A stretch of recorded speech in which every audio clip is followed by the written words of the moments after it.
We should transcend beyond that and realize God is knowledge, existence, and bliss. So that is the whole spiritual process. Let us not get stuck in this subtle Baba, gross Baba. Swami says he is not the physical body. Repeatedly Swami has said us. So let us focus in the beginning stages on his name, form, and teachings, and ultimately realize all names and forms are his. So let us have the focus on him and his work. That is what I would say. Anything you want to add?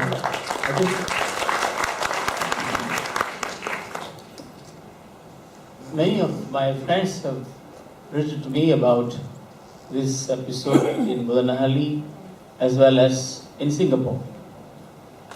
And as a responsible officer, I felt it's necessary for me to inform Dr. Reddy. What I can tell you is this. I think all of us must not forget for a moment that we all are Sai devotees in the first instance. Swami lived with us, he has touched our lives, he has changed our lives. I, for one, have experienced so much of Swami when he was with us. Billy Form was with me all the time, and you can all ask Billy how Swami treated us. The last was the day when we had the Chinese New Year. The first was the show by Captain Norm, which was cancelled. The second was ours. And I was waiting outside. I prayed to Swami. Chakravarti came and told me, Ravi, Swami cannot come out. He is sick, he is not coming. I prayed, Swami, please come. The children are waiting for you. And he came, 6:30 sharp before the bell went on. He came. He looked at me, he said, go. And with the children, I brought Swami into the mandir, into the Kulund hall. So what I'm trying to say is, Swami was with us. We have all interacted with him. We have touched him. We love him. Why do we have to go into all this, I believe in one thing. We are all humans. This body is a temporary abode. We are all spiritual beings for God's sake. Understand that. We are not human beings. We are spiritual beings with a human body which cannot last forever. We all are going to reach the grave soon. And not all, some of us. Okay, I can't say that. Some of us will reach the grave soon. So, does it mean that I can return? I think it's a wrong thing to say. Because in Vedanta they say, let the soul go up and up. Don't call it back. Don't cry. Don't bring the soul back. That's what we all say. So I believe that I'm not saying anything about any situation here. All I'm saying is, let us focus on Swami. Let us focus on his teachings. Let us believe that he is within us. And let us go on our journey of life. Because our time is short and we cannot be taken for a ride. Sairam. Okay, I want to add another important thing. Swami said we need to use discrimination. There is one thing is called individual discrimination. Is it good for me? Is it good for my family? Or is it good for my workplace? That is selfishness. You need to use fundamental discrimination. Is it for the highest good of all? Because Swami's principles were very clear. How does it help any of the things for my spiritual growth? Whatever it is, whatever phenomenon, whatever it is, how does it make me a better person? Why are we all here? Because to realize our innate divinity and spiritual transformation. Anything which inspires us, helps us progress towards our goal, we will embrace it.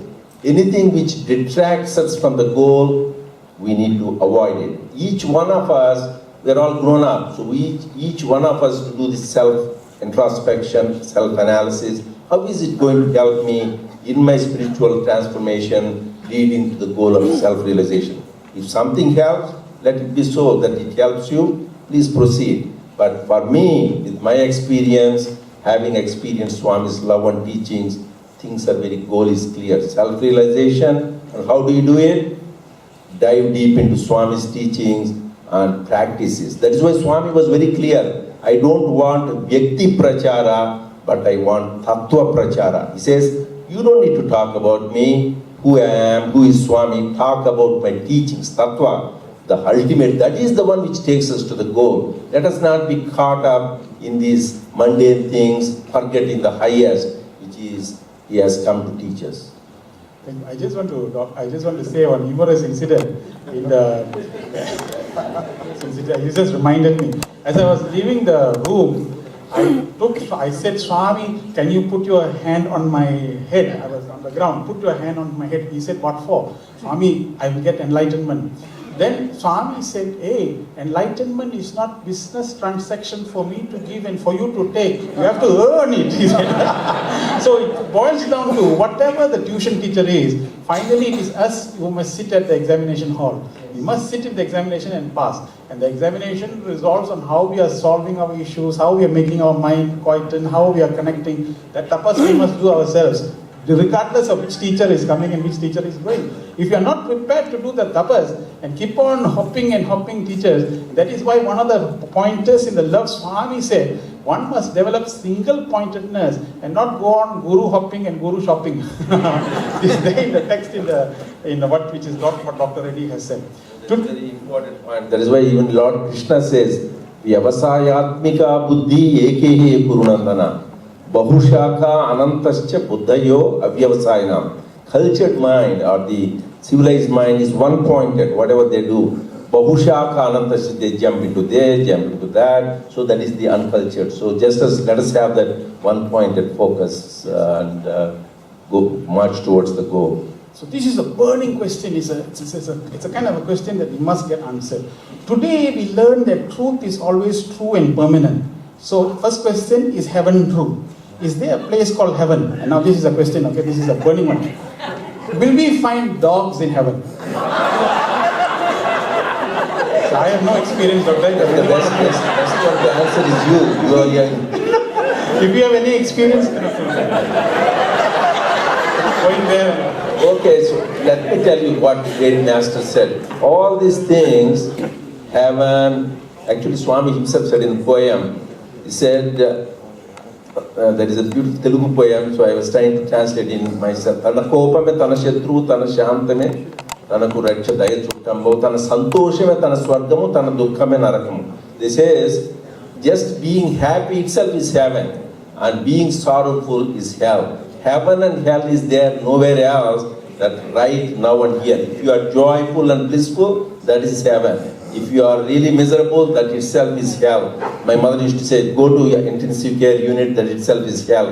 Tube here, tube there, and that. So the pain and suffering, that itself is hell. Actually, it was described in the Muslims, it appears they wrote, in heaven, you get this day, a lot of water, and then, because they don't have the water and dates, whatever we imagine, heaven and hell, that's the question of imagination. The real thing is now and here. So I think that's all in the part of the imagination. This is all a dream, we said. So heaven and also is part of the dream. That's fine. Dog one is a little. I think DOG must be there, no? Yeah. Oh, don't worry, they are there. Dogs are there. The ultimate goal is God. And everything is God. But we have to realize that eventually all of us will be merged into God. God does not have human beings, no dogs, nothing, but only purity. There's no form. God has no form. Okay, and so all of us, when we merge into God, which is the real heaven, we don't have any form, including dogs. We don't have form. So, no dogs, no human beings, nothing.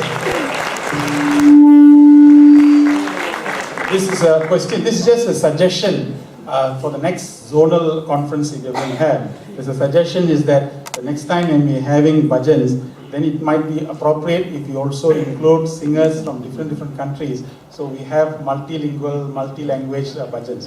That will give a very nice zonal intro. So this is just a suggestion, because this is the first time we are organizing this. Next time we can organize it. Forgiven. Yes. So I separated myself from myself so that I may love myself. This is proclaimed by the Lord. However, most of mankind struggles to understand this truth. We know that our life purpose is to realize that we are God. But why did God have to start this whole process? Wouldn't it be better if we had remained merged with Him forever? That way we don't have to struggle and realize that we are God and act like God and become God. What is the necessity for all this drama?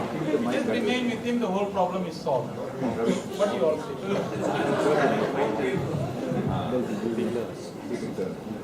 So as I said, first is in the duality sense, yes. So why did God separate Himself from separated? That's why He was quoting. This is all what Swami said, so we have to experience. Ekoham bahushyam. One I multiplied into many. Then why should He multiply? There is a question. There is a very good and logical question what that person whoever wrote that. So the scriptures say, Leela vatu kaivalyam. Just for the fun of it, like he says, this is Leela for he, like a child goes to the seashore, building the sand castle and then wiping it up, another build this. Why does he do that? It's just for fun. Similarly, it's for God, this is fun, the creation, dissolution. Somebody said it's fun for you but pain for me. So that is true, but for God, it is the fun, the whole creation, dissolution. Because for Him, and actually Swami said that, and it's in scriptures, every day we all create a world and it dissolves. In the night when you go into the dream, you create the whole world. There is 300 people, you see people walking and you're fighting or you are enjoying something and wake up, it is gone. Where? Yes, you created the world. Same thing this in the daytime and daydream, you created the world. So in the ultimate sense, there is Gaudapada theory called Ajatavada. There is no creation, no dissolution. This is all the projection of your mind. Ultimately, this is all we are thinking there is a creation, we are thinking there is a dissolution. The ultimate sense, Gaudapada thing, is all a fiction of imagination. So this we can experience when we really dive deep into ourselves, whether really there is a creation or the dissolution. But for practical point of view, as long as we are dreaming, when we think the pain, we need to wake up from that dream. That is what the highest is. Okay, remember, just a point. I had a chance to sit with the realized master, long hair and long hair. So I asked him the same question. Since you are a realized master, why is it so necessary for all this creation to be done? It would have been there. You know, he told me, it was a very profound statement, 2-line statement which made me think. He said, in a movie, if there is no villain, where is the movie? Oh, it just hit me like that, because to make the story continue, you must have all these answers in order for us to realize our own self. Anyway, he said that, but that's something. Okay. The next question is coming to the dream. As I told you, I asked Swami, your daydream, night dream. Then Swami says, when you are dreaming, in the dream a lion comes, what happens? You wake up. So similarly, the Guru is the one who wakes up from this, even the daydream. So you really hold on to him, follow his teachings. We'll all wake up from both night dream as well as daydream. And then we realize who really we are. And I think this message is also for the youth. There are 100 over youth here. I think in the world now, the global world now, I think the youth is facing the highest number of challenges in terms of obligations, in terms of commitments.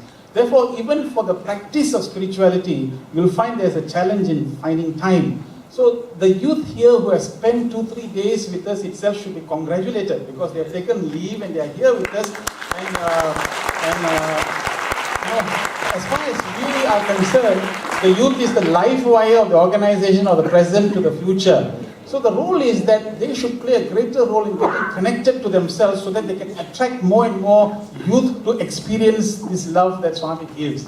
And I think that is something that message probably the youth must take back. Point is, how can we ensure that all the resolutions are implemented? Will there be a timeline for such implementation? This is a question that is being asked by one of the devotees.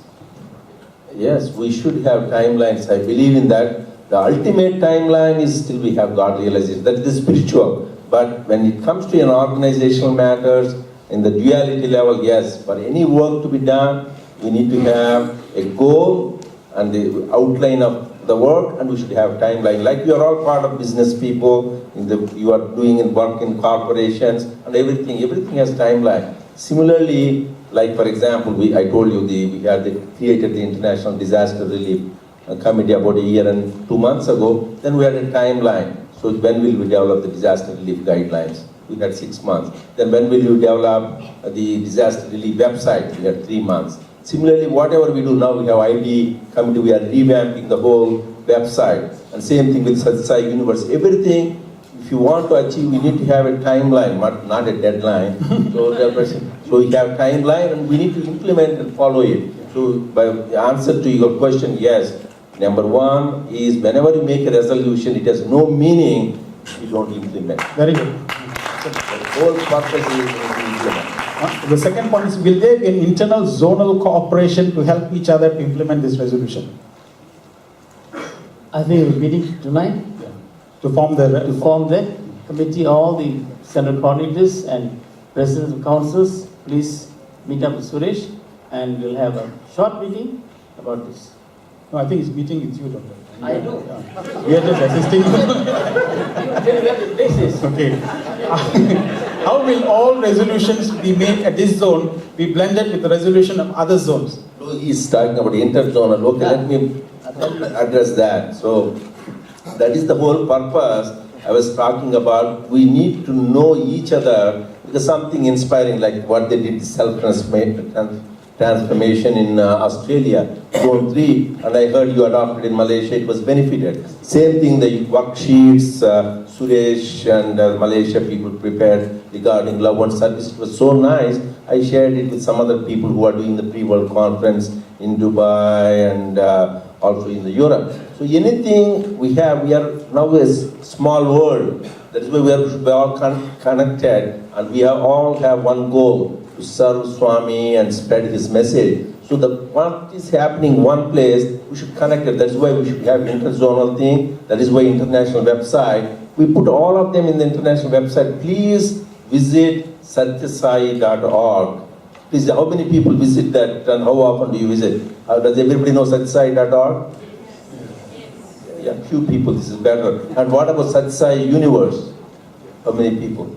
Because a lot of the Swami's work and all these guidelines of various things, international IT committee guidelines, education committee guidelines, what is happening in Russia, you go there and click there, you will find what is happening in Russia. You want to go what is happening in Brazil, you go and click in the website. So it will inspire, my God, what a wonderful work. Like yesterday they were talking about animals taking care of dogs. You know, in Ireland, they're taking care of donkeys. We have that in the annual report. Sanctuary for donkeys, taking care. So our people, our devotees are taking care of all. Unless you see that, you won't know what is happening. That is why we need to visit this website and know what is happening around the world. On that light, I just want to take this opportunity also. If you found the worksheets useful and the illustrations very colorful and wonderful, it has all been made possible. Ideas we may have, but people must be there to make it happen. There's one Dr. Meena here who spent many, many sleepless nights making that happen. I just want her to stand for a little while. Just okay, there you go. She's the one who just want to acknowledge that. The last question here is that, in short, can we, while doing much useful service and done by others, create a unique Sai brand image that is a unique Sai contribution to local Kalyan? That means the whole Sai organization bringing forth all these ideas of great visionary ideas. Can we have a Sathya Sai unique contribution recognized in the world for local Kalyan? A unique Sai contribution. That means to say merging all these visions and making everybody do what they should be doing. That is all in your hands. So we are combined effort. You send some ideas and all the zones from different zones, that is a very good idea. We'll put them together, whichever is applicable, whichever is useful, we do that. So because the purpose of our organization, as I said, is we should have clarity. Atmano mokshartham jagat hitaya. For our own self-realization, number one. Number two is for the good of humanity. So that is the purpose of our organization. Anything towards that goal, any concepts you have, any ideas you have, please share and we'll put them together, because right now this is the first pre-world conference. Next will be in Hong Kong from Zone 5. Then we will have in, as I told you yesterday, then we'll have in Dominican Republic, then Colombia, then Brazil, then in Italy, Germany, in Australia and South Africa, UK, Russia, all over the world we are having this. So we'll put together, that's why I'm telling every place I want to collect these thoughts. How can we move forward? That's the whole thing. We need to, as somebody said, if not us, who? Because we have experienced one. If not now, when? So we should have that. If not us, who? If not now, when? So we should all have the determination that we experienced is love, and let us have a determination that we need to move forward. Yeah. So finally, just because we have finished all the questions and the timekeeper is telling me 2 minutes, but normally we don't normally look at the timekeeper. So, so the thing is, the final question is, we all are here, tomorrow we are leaving, many of us are flying back, and then this will become a memory, and then it will become a vague memory, then it will become a vague notion, and slowly, So how do we keep inspired? How do we stay inspired? And this, I think, will be the final sealing point. When we leave back, how do we keep this momentum? I think many of you feel the energy of Sathya Sai, energy of Swami's vibration here. How do we keep it in our heart until till we continue this journey and do this, deploying this great missionary work that we are now set on? Brother, just to tell you as well as all others, I think the conference should not end here. The conference is the beginning.